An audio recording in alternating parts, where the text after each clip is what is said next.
Close rounds, heavy themes, Tom and Jerry motifs, gun bars, scripted paratang.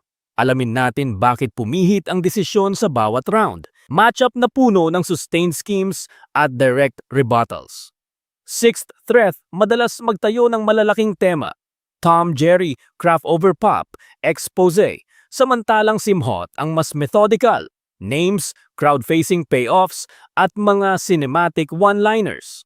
Ang analysis sa transcript ay may medium confidence. Maraming linya nakadepende sa delivery at crowd reaction, kaya may mga moments na pwedeng mag-iba impact live. Round 1, nag-setup si Six gamit ang Tom as cat motif, gun imagery at crowd taunts habang Simhot nag-respond ng mas konkretong argumento, naming players at bettors plus odds angle na nag-elevate ng stakes. Dito niya sinara ang Tom-Jerry sequence. Kasi ang pusa ay maraming buhay at yun ang nakuha ko in hindsight na 3 beses ka nang pinatay at kung susundin yung timeline, dadagdagan na lang niya ng 6 nang maubos na yung 9 lives! Maganda ang structural payoff. Nag-connect ang nickname motif sa konkretong counting payoff at madaling ma-cheer ng crowd. Isang maiksing violent image na nagpapakita ng agresyon. Balik gun bars yung tirador.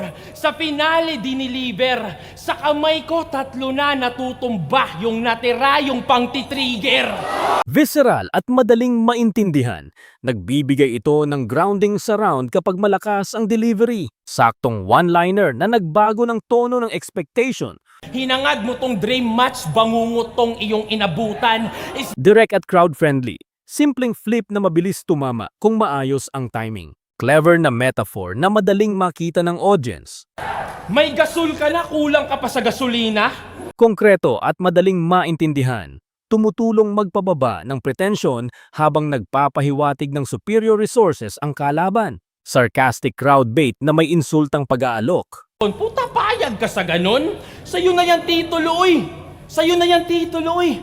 Provocative at madaling mag-generate ng reaction. Impact nakadepende sa emphatic delivery. Mot pinapaliwanag kung bakit di epektibo ang mga gun bars. Tsaka paano pa puputok yung mga gun bars mong dala kung una sa lahat, tol, hindi ka kumasa?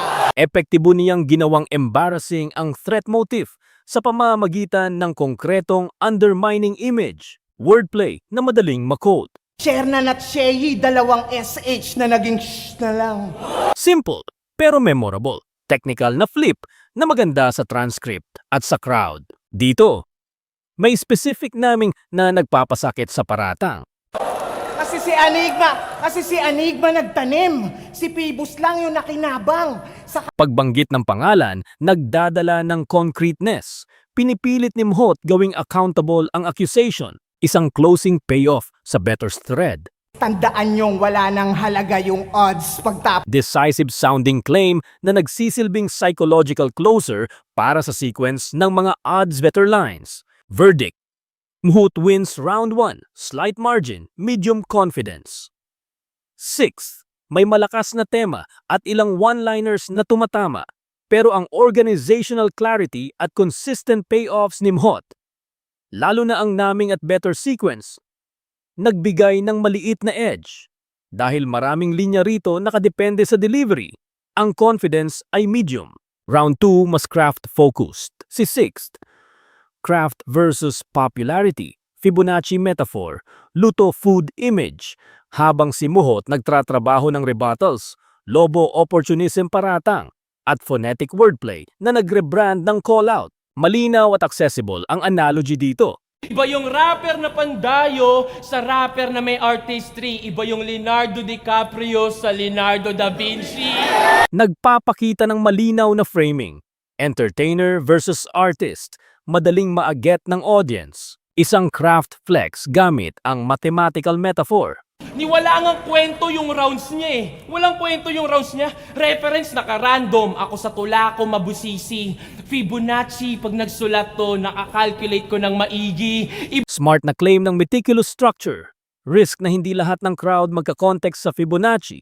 Pero elevated ang concept. Simple, pero matulis na food metaphor. Sunod-sunod ba naman yung luto? Kaya paano pa yan magugutom? Nag-disarm ng hunger narrative ng kalaban gamit ang relatable image, epektibo kung straightforward ang delivery, closing line na nagte-tie together ng growth theme. Pero lumipas mga taon na pagdaanan ko mga yon, tinatalakay mo problema ko noon, tinatalakay ko problema mo ngayon. Magandang narrative closer, nag-contrast ng development versus stagnation at solidong thematic wrap. Pinupuntirya ang kredensyal at panlasa ng kalaban. Huwag mong isisisi sa kompetisyon kung yung kakulangan ay nasa iyo mismo. Paano nabulag sa panandaliang sikat, ngayon di ka naramdam ng mga tao? Sa flip-top ka lang undefeated, hoy dito wala ka pang panalo! Direct credibility attack. Pinapakita na isang context lang ang kalaban mag-shine, kaya nakakabawas ng standing niya dito. Mo't nagbigay ng concise takeover. Pero pasensya na pare, kung nandito ako para yun ay kunin sa'yo. Mabilis at assertive na closer, nag-convert ng dismantling sa personal payoff na madaling maalala. Rise and fall image na compress, ang arc ng career. Halos lumipad ka rin sa langit, ikaw yung bidang nasa top. Pero ikaw din yung di na nakita nung tumila na lahat. At kung Simple at malinaw na framing na sumasagot sa longevity claim ng opponent. Dito, tinuro ni Muhot ang alleged motive sa Lobo moment. mas nakinabang ka nga kung susumahin, binago mo yung tema ng mismong anthem. Dahil sa lobo, pumutok at nagkapera na busog pa sa pagkain. Pinapakita niya opportunism, konkreto dahil pinapalabas na may pera at advantage na nakuha mula sa gimmick, wordplay na nagdevalue ng call-out. Yung call-out mo, epic. Tanginang ST yan, sex trip. Oh, ST, sex trip, sakto, epic, di ba? Biglang nag-leak na pumasok ng Dunggalo, naging STD na, kadiri. Clever phonetic flip na nag-rebrand ng move bilang nakakahawa mahalay. Medyo dependent sa crowd following ng leap pero smart. Simple reversal na nag-summarize ng round swing. Tira ka kasi ng tira, ayan, ikaw pa naputukan ngayon. Concise momentum flip, nag-encapsulate ng dynamic kung saan ang kalaban ang nasabugan ng sariling mga tira. Verdict: Muhot wins round 2, slight margin, medium confidence.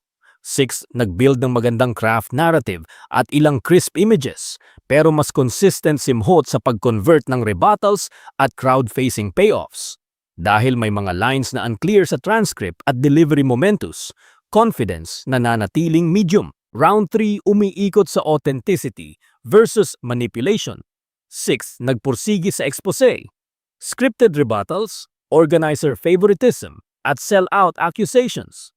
Mot nag-flip ng narratives at nagbigay ng tight cinematic threats at rebuttals. Layered metaphor na nagpapakita ng sell-out. Naging kanibalismo tong leon din yung lumamon sa sariling pride niya. Kiyay ka! Pride leon, tangina nakuhang magpa-under. Naging puta na may handler. Malakas ang fusion ng metaphor at direktang insult, nagbibigay ng memorability sa expose angle. Specific naming na nagpapataas ng grabidad ng paratang. Para sa milyon, naging bitch yung may corona para kay Chavit Singson. Pagbanggit ng pangalan, nagdaragdag ng concreteness. Kung kilala ng crowd ang pinapangalanan, mas tumitindi ang epekto. Isang practical grievance tungkol sa scheduling. Nakita nilang may gig ako sa ibang bansa kaya pinaaga para yung paghahanda ko mabitin. Mga Konkreto at madaling maunawa. Kung tatanggapin ng audience, naglalarawan ito ng deliberate sabotage. Sinisi ang rebuttal bilang scripted. yung rebat, naka-wordplay, naka-multi, kabisado pa ng sobra, memorize yung isasagot, isa din mismo yung scriptwriter nung pinapalabas ng istorya, gago. Direktang attack sa kredibilidad na nakakapulot ng sympathies kung naniniwala ang crowd sa inauthenticity claim. Mot gumamit ng precise time and place imagery. Alam nyo na yung sunod na hit, ito'y 5:30 Santa Rosa, di naaabot pa yung 6. Cinematic at quotable. Specificity, ginagawa itong madaling i-visualize at potentially high impact kung hindi sobra ang violent feel. Wordplay na nag-reclaim ng label laban sa opponent.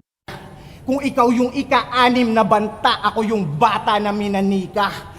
Matalas na syllabic flip na rewarding sa attentive listeners at epektibo bilang role reversal. contrast line na tumatalakay sa depth ng impact. Alam mong tagos yung kada hits, hindi lang basta asintado. Nag-elevate ng kanyang hits bilang tagos. Hindi lang tama sa target, pero nakakasakit ng malalim. Flip na ginawang armas ang mga kakampi ng kalaban. Ginamitan pa kita ng bala mula sa mga kakampi mong sundalo.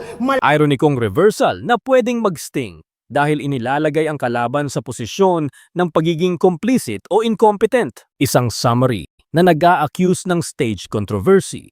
Kung lahat kayo na puwersang sa kontrobersya magpakain, issue ng scripted tsaka luto, yan yung mga anggulong nakahain. Malinaw na counter-expose. Sinasabi niya na scripted at lutok ang pinagkakairingan para lang sa atensyon. Verdict. Hot wins round 3. Slight margin, medium confidence.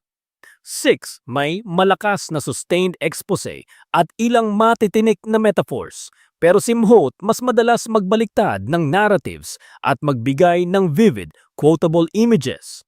Dahil maraming violent accusatory lines ang delivery-dependent at transcript-driven claims, ang confidence ay medium. Overall, Mhot wins 3-0. Final scorecard, Mhot 3. 6th thread, Zul. Result summary, tatlong close rounds na nag-decide sa consistency ng punch placement at crowd-facing clarity. Si Mhot ang mas madalas nag-convert ng claims into immediate rebuttals at quotable hits, habang si 6th threat nagdala ng malalaking themes at provocative accusations, pero may mga linya na kailangang perfect ang delivery para tumama.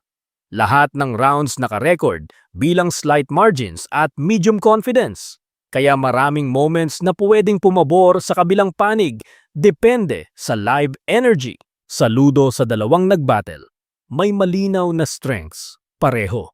Kung gusto nyo ng mas detalyadong breakdown ng isang highlight, delivery, cadence, o crowd clip, sabihin nyo lang at idig in natin.